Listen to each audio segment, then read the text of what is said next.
सारा खेल मन का है। बुद्ध की कहानी और मन को समझने का मार्ग। प्रस्तावना। मनुष्य का जीवन सुख दुख, आशा निराशा और संघर्षों से भरा होता है। इन सभी अनुभवों की जड़ हमारे मन में ही होती है। मन के विचार, भावनाएं और इच्छाएं ही हमारे जीवन की दिशा तय करती हैं। भगवान बुद्ध, जिन्होंने आत्मज्ञान प्राप्त कर संपूर्ण मानवता को शांति और मुक्ति का मार्ग दिखाया, ने मन के महत्व को गहराई से समझा और उसे नियंत्रित करने के उपाय बताए। उनकी शिक्षाएं आज भी उतनी ही प्रासंगिक हैं जितनी उनके समय में थी। इस कहानी में हम बुद्ध के जीवन के माध्यम से यह समझने का प्रयास करेंगे कि मन को समझना और नियंत्रित करना क्यों आवश्यक है और इसके लिए क्या उपाय किए जा सकते हैं। अध्याय 1, सिद्धार्थ का जन्म और आरंभिक जीवन। आज से लगभग 2500 वर्ष पूर्व कपिलवस्तु नामक स्थान में शाक्य कुल के राजा शुद्धोधन और रानी मायादेवी के यहाँ एक पुत्र का जन्म हुआ। इस बालक का नाम सिद्धार्थ रखा गया। जब सिद्धार्थ के जन्म के बाद एक प्रसिद्ध साधु असीता ने भविष्यवाणी की कि यह बालक या तो एक महान सम्राट बनेगा या फिर एक महान संत, तो राजा शुद्धोधन ने यह तय किया कि वे सिद्धार्थ को सांसारिक जीवन का आकर्षण दिखाकर राजसिंहासन का उत्तराधिकारी बनाएंगे। राजा ने सिद्धार्थ को महल के सुखों और विलासिताओं में डुबो दिया। सिद्धार्थ का जीवन हर प्रकार के दुख से अछूता रखा गया। उन्होंने कभी बीमारी, बुढ़ापा या मृत्यु को नहीं देखा था। उनके मन में संसार के असली स्वरूप को जानने की कोई जिज्ञासा नहीं थी, क्योंकि उनके चारों ओर केवल सुख और समृद्धि थी। लेकिन क्या मन को इस तरह सीमित रखा जा सकता है? अध्याय 2, 4 दृश्य और मन की हलचल। जब सिद्धार्थ 29 वर्ष के थे, तब उन्होंने पहली बार महल के बाहर जाने का अनुरोध किया। राजा ने आदेश दिया कि उनके मार्ग में कोई भी असुविधाजनक दृश्य न आए, परंतु प्रकृति को कौन रोक सकता है। सिद्धार्थ ने 4 दृश्य देखे। एक बूढ़ा व्यक्ति। ये देख सिद्धार्थ ने समझा कि हर कोई, चाहे कितना भी जवान या सुंदर हो, एक दिन बूढ़ा होता है। 2, एक बीमार व्यक्ति। उन्होंने जाना कि शरीर कितना भी स्वस्थ हो, बीमारी आ ही सकती है। 3, एक शव। ये दृश्य सबसे अधिक झकझोर देने वाला था। उन्होंने पहली बार मृत्यु को देखा और जाना कि जीवन का अंत निश्चित है। 4, एक सन्यासी, जिसने सारे भौतिक सुखों को त्याग कर सच्चाई की खोज में खुद को समर्पित कर दिया था। उसके चेहरे पर अजीब सी शांति थी। इन 4 दृश्यों ने सिद्धार्थ के मन को झकझोर दिया। वे सोचने लगे कि यदि जीवन इतना अनिश्चित है और अंत में सब कुछ समाप्त हो जाना है, तो इसका वास्तविक अर्थ क्या है? क्या केवल भौतिक सुख ही जीवन का लक्ष्य है? यह विचार उनके मन में गहराई से बैठ गया। अध्याय 3, गृह त्याग और आत्मखोज की यात्रा। एक रात जब पूरा महल सो रहा था, सिद्धार्थ ने अपनी पत्नी यशोधरा और नवजात पुत्र राहुल को छोड़ दिया और सत्य की खोज में निकल पड़े। ये त्याग उनके मन के भीतर के संघर्ष का परिणाम था। वे जान चुके थे कि बाहरी दुनिया के सुख अस्थायी हैं और मन की शांति पाने के लिए आत्मज्ञान आवश्यक है। सिद्धार्थ ने विभिन्न गुरुओं से शिक्षा ली, कठोर तप किया, लेकिन फिर भी उन्हें वह संतोष नहीं मिला जिसकी वे तलाश कर रहे थे। उन्होंने जाना कि अतिशय तपस्या भी उतनी ही व्यर्थ है जितना विलासिता में डूबे रहना। यहीं से उन्होंने मध्यम मार्ग, मिडिल पाथ अपनाने का निश्चय किया। न अत्यधिक भोग, न अत्यधिक तप, बल्कि संतुलित जीवन। अध्याय 4, बोधगया और आत्मज्ञान। सिद्धार्थ ने बोधगया में पीपल के पेड़ के नीचे ध्यान लगाकर यह निश्चय किया कि जब तक उन्हें सच्चा ज्ञान प्राप्त नहीं होता, वे वहां से नहीं उठेंगे। यहाँ पर उनका असली संघर्ष अपने मन से था। ध्यान में बैठते ही उनके मन में भूतकाल की स्मृतियां, भविष्य की आशंकाएं और भौतिक सुखों की लालसाएं उभरने लगी। इसे बौद्ध धर्म में मार्ग कहा गया है। ये हमारे मन की वे प्रवृत्तियां हैं जो हमें भ्रमित करती हैं और हमारे लक्ष्य से भटका देती हैं। लेकिन सिद्धार्थ ने अपने मन को नियंत्रित किया। उन्होंने विचारों को केवल देखा, उन्हें पकड़ने या उनसे भागने की कोशिश नहीं की। धीरे धीरे उनका मन शांत हो गया और उन्होंने जीवन के 4 महान सत्य, 4 नोबल ट्रूथ्स को जाना। 1, दुख का अस्तित्व है, जीवन में दुख अनिवार्य है। 2, दुख का कारण है, ये कारण हमारी इच्छाएं और मोह है। 3, दुख का अंत संभव है, इच्छाओं को समाप्त कर दुख से मुक्ति पाई जा सकती है। 4, दुख के अंत का मार्ग है, यह मार्ग अष्टांगिक मार्ग, 8 फोल्ड पाथ है। सिद्धार्थ ने आत्मज्ञान प्राप्त किया और वे बुद्ध जागृत कहलाए। अध्याय 5, मन को समझने के उपाय। बुद्ध के अनुसार मन को समझना और नियंत्रित करना ही दुख से मुक्ति का पहला कदम है। उन्होंने कई उपाय बताए जो आज भी उतने ही प्रासंगिक हैं। 1, साक्षी भाव, माइंडफुलनेस। अपने विचारों और भावनाओं को बिना किसी निर्णय के देखना। जब हम अपने मन में उठने वाले विचारों को पकड़ने की कोशिश करते हैं या उनसे लड़ते हैं, तब वे और मजबूत होते हैं। लेकिन जब हम केवल साक्षी बनकर उन्हें देखते हैं, वे स्वतः शांत हो जाते हैं। 2, ध्यान, मेडिटेशन। बुद्ध ने विपश्यना ध्यान सिखाया, जिसमें व्यक्ति अपने सांसों के प्रति सजग रहता है। यह अभ्यास मन को वर्तमान क्षण में केंद्रित करता है और विचारों की चंचलता को कम करता है। 3. मध्य मार्ग, मिडिल पाथ। जीवन में संतुलन बनाए रखना, न तो अत्यधिक भोग में लिप्त होना और न ही कठोर तपस्या में। संतुलित जीवन ही मानसिक शांति का मार्ग है। 4. अष्टांगिक मार्ग, 8 फोल्ड पाथ। यह 8 सिद्धांत हैं जो सही दृष्टिकोण, सही विचार, सही वाणी, सही कर्म, सही आजीविका, सही प्रयास, सही स्मृति और सही ध्यान पर आधारित हैं। इनका पालन कर व्यक्ति अपने मन के विकारों को समाप्त कर सकता है। अध्याय 6, मन का स्वभाव और इसे समझने का सरल तरीका। बुद्ध ने मन को बंदर के समान बताया, जो एक क्षण भी शांत नहीं बैठता। ये हमेशा इधर उधर कूदता रहता है, अतीत की यादों और भविष्य की चिंताओं में उलझा रहता है। लेकिन क्या बंदर को शांत नहीं किया जा सकता? 1. मन एक उपकरण है। बुद्ध ने कहा कि मन को एक उपकरण की तरह देखो। जैसे हम एक छुरी का उपयोग सही तरीके से कर सकते हैं या गलती से खुद को घायल कर सकते हैं, वैसे ही मन भी हमें सुख या दुख दोनों दे सकता है। 2. विचारों को पहचानो। जब भी नकारात्मक विचार आए, उन्हें पहचानो। ये सोचो कि यह मेरा विचार है, मैं इसे नियंत्रित कर सकता हूँ। जैसे ही आप विचारों को पहचानते हो, वे कमजोर हो जाते हैं। 3. वर्तमान में जियो। मन हमेशा अतीत की गलतियों या भविष्य की चिंताओं में उलझा रहता है। बुद्ध ने सिखाया कि वर्तमान में जीना ही सबसे बड़ा साधन है मन को शांत करने का। 4. अनित्य, इम्परमानेंस को समझो। सब कुछ बदलता है, सुख, दुख, विचार, परिस्थितियां। जब हम इस सत्य को स्वीकार करते हैं कि कुछ भी स्थायी नहीं है, तब मन स्वतः शांत हो जाता है। अध्याय 7, बुद्ध की शिक्षाओं का प्रभाव। बुद्ध ने अपने ज्ञान को केवल उपदेश के रूप में नहीं दिया, बल्कि अपने जीवन से इसका उदाहरण प्रस्तुत किया। उनके अनुयायियों में राजाओं से लेकर सामान्य लोग तक शामिल थे। उन्होंने जात पात, वर्ग और लिंग के भेदभाव को समाप्त कर सभी के लिए समानता का संदेश दिया। उनकी शिक्षाएं आज भी दुनिया भर में लाखों लोगों को प्रेरित करती हैं। मन की शांति, करुणा और ध्यान की विधियां आज के तेज और तनावपूर्ण जीवन में भी उतनी ही प्रभावी हैं। अध्याय 8, निष्कर्ष, मन को समझना ही मुक्ति का मार्ग है। बुद्ध ने हमें ये सिखाया कि सारा खेल मन का है। जब तक हम अपने मन के विचारों और भावनाओं को नहीं समझते, तब तक हम बाहरी दुनिया में सुख की तलाश करते रहेंगे। लेकिन वास्तविक शांति तब मिलती है जब हम अपने भीतर झांकते हैं और अपने मन की चंचलता को नियंत्रित करते हैं। मन को समझना कठिन हो सकता है, लेकिन यह असंभव नहीं है।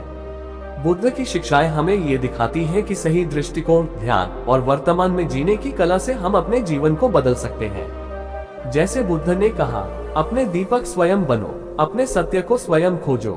ये यात्रा कठिन हो सकती है, लेकिन यह वही यात्रा है जो हमें सच्चे सुख और शांति की ओर ले जाती है।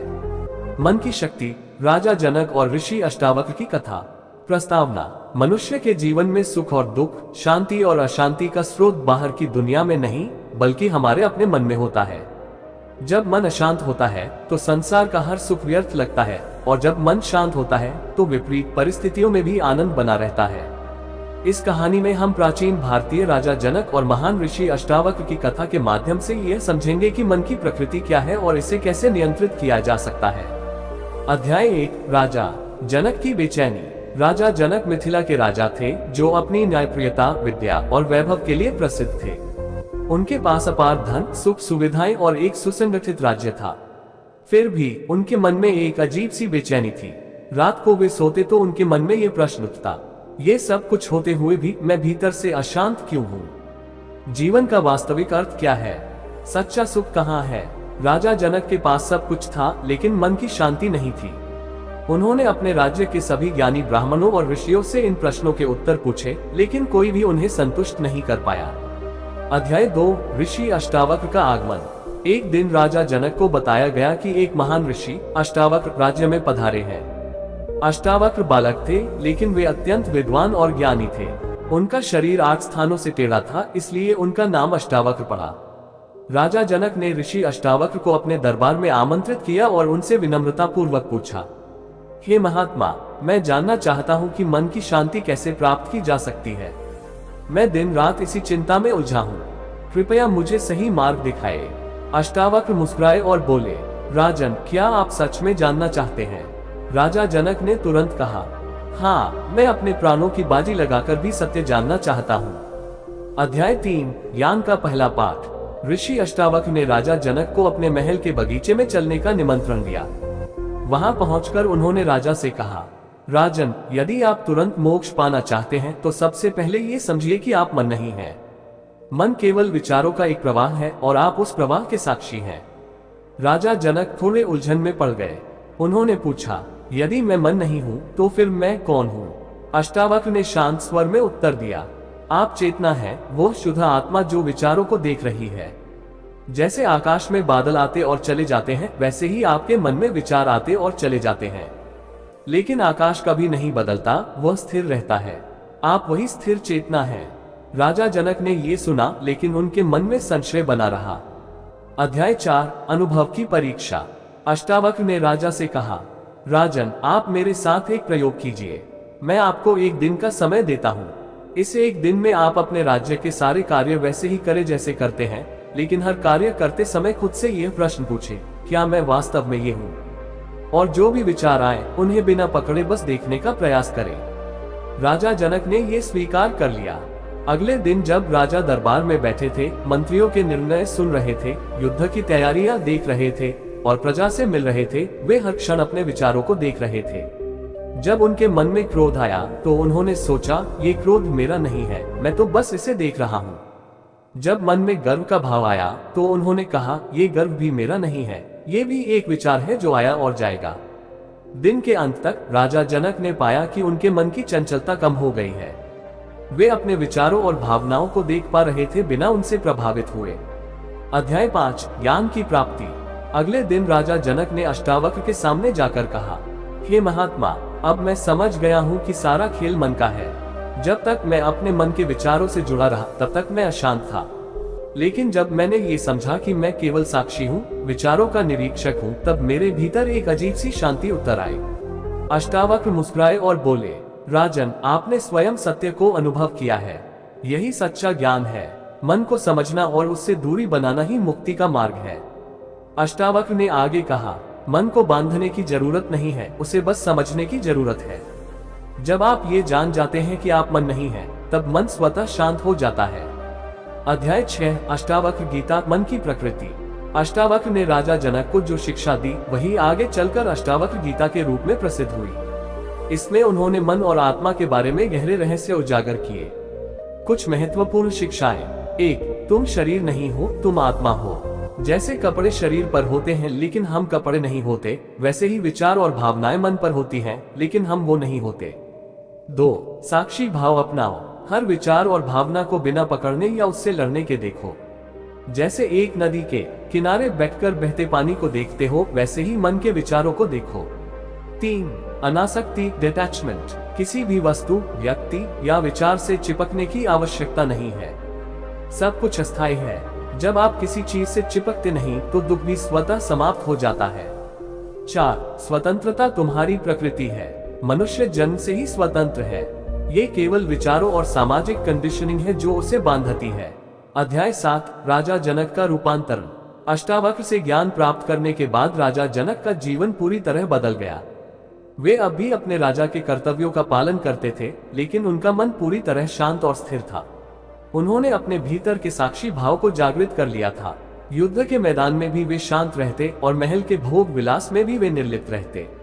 जनक को आगे चलकर राजा ऋषि कहा गया, क्योंकि वे एक ऐसे शासक बन गए थे जिन्होंने सांसारिक कर्तव्यों के बीच रहते हुए भी आत्मज्ञान प्राप्त किया। अध्याय 8, मन को समझने का सरल तरीका। अष्टावक्र और राजा जनक की कथा से हम ये समझ सकते हैं कि मन को नियंत्रित करने की आवश्यकता नहीं है, बल्कि इसे समझने की आवश्यकता है। 1, विचारों को आने दो। मन में विचारों का आना स्वाभाविक है। इन्हें रोकने की कोशिश मत करो, बस उन्हें देखो और जानो कि वे स्थायी नहीं हैं। 2, अपने विचार नहीं हो। जब भी नकारात्मक विचार आए, खुद से कहो, यह मेरा विचार है, मैं यह नहीं हूँ। ये दूरी बनाते ही विचारों की शक्ति कम हो जाती है। 3, ध्यान, मेडिटेशन। रोज कुछ समय अपने सांस पर ध्यान केंद्रित करो। यह अभ्यास मन को वर्तमान में लाने में मदद करता है और विचारों की चंचलता को कम करता है। 4, वर्तमान में जियो। मन हमेशा अतीत की गलतियों या भविष्य की चिंताओं में उलझा रहता है। वर्तमान में जीने से ही मन की असली शांति मिलती है। निष्कर्ष, मन की मुक्ति ही सच्चा सुख है। राजा जनक और ऋषि अष्टावक्र की यह कथा हमें सिखाती है कि मन की शांति बाहरी परिस्थितियों से नहीं आती, बल्कि अपने भीतर की चेतना को पहचानने से आती है। संपत्ति, सत्ता या सुख सुविधाएं केवल अस्थायी संतोष दे सकती हैं, लेकिन जब हम ये जान जाते हैं कि हम अपने विचारों से परे हैं, तब हम असली स्वतंत्रता और आनंद का अनुभव करते हैं। अष्टावक्र गीता का ये संदेश आज भी उतना ही प्रासंगिक है। तुम वह नहीं हो जो तुम्हें लगता है, तुम वह हो जो सब कुछ देखता है लेकिन खुद कभी नहीं बदलता। मन को समझना ही जीवन का सबसे बड़ा ज्ञान है। अंतिम संदेश, सारा खेल मन का है। जब तक हम मन के दास बने रहेंगे, हम दुखी रहेंगे, लेकिन जब हम मन के साक्षी बन जाएंगे, तब सारा संसार हमारे भीतर खिल उठेगा। सच्चा सुख, राजा भर्तृहरि और संत गोरखनाथ की कथा। प्रस्तावना, मनुष्य अक्सर बाहरी सुख सुविधाओं में सच्चा सुख ढूंढता है, लेकिन जब सब कुछ हासिल करने के बाद भी मन अशांत रहता है, तब सवाल उठता है, क्या असली सुख बाहर है या हमारे भीतर? इस कहानी में हम राजा भर्तृहरि और संत गोरखनाथ की कथा के माध्यम से यह जानेंगे कि मन को कैसे समझा जाए और जीवन में सच्चा सुख कैसे पाया जाए। अध्याय 1, राजा भर्तृहरि का वैभवपूर्ण जीवन। प्राचीन समय में उज्जैन नगरी पर राजा भर्तृहरि का शासन था। वे पराक्रमी, न्यायप्रिय और विद्वान राजा थे। उनके पास धन, सेना, वैभव और एक सुंदर रानी पिंगला थी, जिनसे वे अत्यधिक प्रेम करते थे। राजा भर्तृहरि के जीवन में किसी चीज की कमी नहीं थी, लेकिन उनका मन रानी के प्रति अत्यधिक आसक्त था। उनका सुख दुख, उनकी भावनाएं, सब कुछ रानी के प्रेम पर निर्भर था। वे मानते थे कि रानी के बिना उनका जीवन निरर्थक है। अध्याय 2, संत का अमर फल और रानी का छल। एक दिन एक सिद्ध संत राजा भर्तृहरि के दरबार में आए और उन्हें एक अमर फल, जिसे खाने वाला कभी बूढ़ा या मरणशील नहीं होता, भेंट में दिया। राजा भर्तृहरि ने सोचा कि यदि रानी पिंगला इस फल को खा लेगी तो वह सदा सुंदर और युवा रहेगी। उन्होंने वह फल रानी को प्रेम पूर्वक भेंट कर दिया, लेकिन रानी पिंगला का मन राजा के प्रति उतना स्थिर नहीं था। उसका प्रेम दरबार के एक सेनापति से था। रानी ने वह अमर फल सेनापति को दे दिया। संयोगवश सेनापति भी किसी अन्य स्त्री से प्रेम करता था और उसने वह फल उसे दे दिया। अंततः वह फल किसी भिक्षुक के पास पहुंचा, जिसने इसे राजा भर्तृहरि को ही वापस लौटा दिया, ये सोचकर कि यह फल राजमहल से ही आया होगा। जब राजा भर्तृहरि ने ये देखा तो वे स्तब्ध रह गए। उन्हें ये समझ में आया कि जिस प्रेम पर उन्होंने अपने जीवन की सारी खुशियां टिका दी थी, वह प्रेम अस्थिर और छलावा था। अध्याय 3, मन की पीड़ा और विरक्ति। रानी के विश्वासघात ने राजा भर्तृहरि के मन को भीतर तक झकझोर दिया। उन्होंने सोचा, जिस स्त्री को मैंने अपना सब कुछ मान लिया, वह भी मेरे प्रति सच्ची नहीं रही। फिर इस संसार में कौन सच्चा है? क्या ये सब केवल एक भ्रम है? यह विचार राजा के मन में गहराई से बैठ गया। उन्होंने अपना राज्य और राजपाट त्याग दिया और वैराग्य ले लिया। वे जंगलों में भटकने लगे, सच्चे सुख और शांति की खोज में। अध्याय 4, संत गोरखनाथ से भेंट। अपने भटकते जीवन में राजा भर्तृहरि की मुलाकात महान योगी गोरखनाथ से हुई। गोरखनाथ की तेजस्वी उपस्थिति और शांत चेहरा देखकर राजा ने उनसे विनम्रता पूर्वक पूछा, हे महात्मा, मैंने सब कुछ खो दिया। मेरे पास धन, वैभव, प्रेम सब कुछ था, लेकिन अंत में मेरा मन टूट गया। कृपया मुझे बताएं, सच्चा सुख कहाँ है? गोरखनाथ ने मुस्कुराते हुए उत्तर दिया, राजन, तुम्हारा दुख इस बात का प्रमाण है कि तुमने सच्चे सुख को बाहर ढूंढा, लेकिन सच्चा सुख कभी बाहर नहीं मिलता। सारा खेल मन का है। जब तक मन बाहरी वस्तुओं और लोगों से चिपका रहेगा, तब तक दुख रहेगा। अध्याय 5, मन को समझने का पहला पाठ। राजा भर्तृहरि ने गोरखनाथ से कहा, क्या मैं अपने मन को शांत नहीं कर सकता? मैंने सब कुछ छोड़ दिया, फिर भी मेरा मन अशांत है। गोरखनाथ ने समझाया, राजन, छोड़ना केवल बाहरी चीजों का नहीं होता, असली त्याग मन का होता है। जब तक तुम्हारा मन अतीत की घटनाओं, दुखों और इच्छाओं में उलझा रहेगा, तब तक तुम सच में मुक्त नहीं हो सकते। उन्होंने आगे कहा, 1, मन को देखो। मन विचारों का झुंड है। जब तुम इसे बाहर से देखना शुरू करोगे, तब ये तुम्हें बांधना बंद कर देगा। जैसे एक चलचित्र फिल्म को देखने वाला व्यक्ति पर्दे पर दृश्य देखता है, लेकिन जानता है कि वे असली नहीं है, वैसे ही अपने विचारों को देखो। 2, संसार अस्थायी है। जो कुछ भी तुमने खोया है, वह पहले भी अस्थायी था। प्रेम, वैभव, शक्ति सब क्षणभंगुर हैं। जब तुम इसे पूरी तरह समझ जाओगे, तो दुख स्वतः मिट जाएगा। 3, साक्षी भाव अपनाओ। तुम राजा हो या सन्यासी, इससे फर्क नहीं पड़ता। असली बात यह है कि क्या तुम अपने मन के विचारों और भावनाओं के साक्षी हो सकते हो। अध्याय 6, राजा भर्तृहरि का रूपांतरण। गोरखनाथ के मार्गदर्शन में राजा भर्तृहरि ने ध्यान मेडिटेशन करना शुरू किया। वे अपने मन के विचारों को बिना पकड़े या उनसे लड़ने के बस देखने लगे। धीरे धीरे उन्होंने अनुभव किया कि दुख और पीड़ा केवल मन की कल्पना है। जब विचारों को केवल देखा जाता है तो वे कमजोर हो जाते हैं। असली सुख बाहर नहीं बल्कि भीतर की शांति में है। कुछ समय बाद राजा भर्तृहरि ने गोरखनाथ से कहा, हे महात्मा, अब मुझे समझ में आ गया है कि सारा खेल मन का है। जब तक मन बाहर की चीजों से बंधा रहा तब तक मैं दुखी था, लेकिन जब मैंने इसे देखा और समझा तब मैंने भीतर एक असीम शांति और सुख का अनुभव किया। अध्याय 7, भर्तृहरि की अमर शिक्षाएं। राजा भर्तृहरि ने अपने अनुभवों के आधार पर कई महत्वपूर्ण ग्रंथों की रचना की, जिनमें वैराग्य शतक सबसे प्रसिद्ध है। इसमें उन्होंने मन, मोह और संसार की अस्थिरता के बारे में गहरे विचार प्रस्तुत किए। कुछ महत्वपूर्ण शिक्षाएं। 1. मन अस्थिर है लेकिन आत्मा स्थिर है। मन विचारों और भावनाओं के झूले में झूलता रहता है, लेकिन हमारी आत्मा सदा शांत और स्थिर रहती है। 2. असली सुख भीतर है। जब तक हम बाहरी चीजों में सुख ढूंढते हैं हम दुखी रहते हैं, लेकिन जब हम भीतर झांकते हैं तब हमें सच्चा आनंद मिलता है। 3. संसार एक माया है। जो कुछ भी हमें दिखता है वह माया है। इसे समझना ही सच्चा ज्ञान है। अध्याय 8, मन को समझने का सरल तरीका। भर्तृहरि और गोरखनाथ की कथा से हमें ये समझने में मदद मिलती है कि मन को शांत करने के लिए किसी विशेष परिस्थिति की आवश्यकता नहीं है।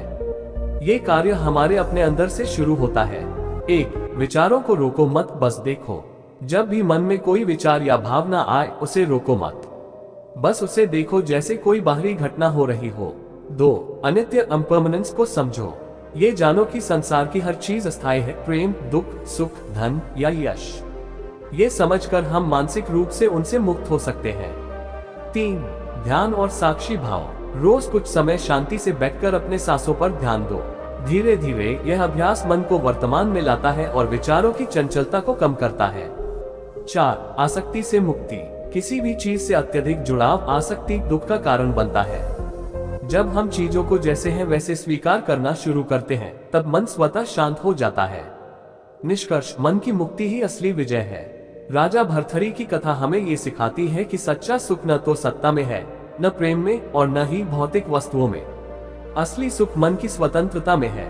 जब हम अपने मन को समझते हैं तो हमें यह एहसास होता है कि दुख और सुख केवल हमारे विचारों का खेल है। जैसे राजा भर्तृहरि ने अंत में अनुभव किया, जब तक मैं बाहरी संसार से बंधा था तब तक मैं एक बंदी था, लेकिन जब मैंने अपने भीतर के सत्य को जाना तब मैं सच्चे अर्थों में राजा बन गया। अंतिम संदेश, सारा खेल मन का है। जब मन को समझ लिया तो संसार का हर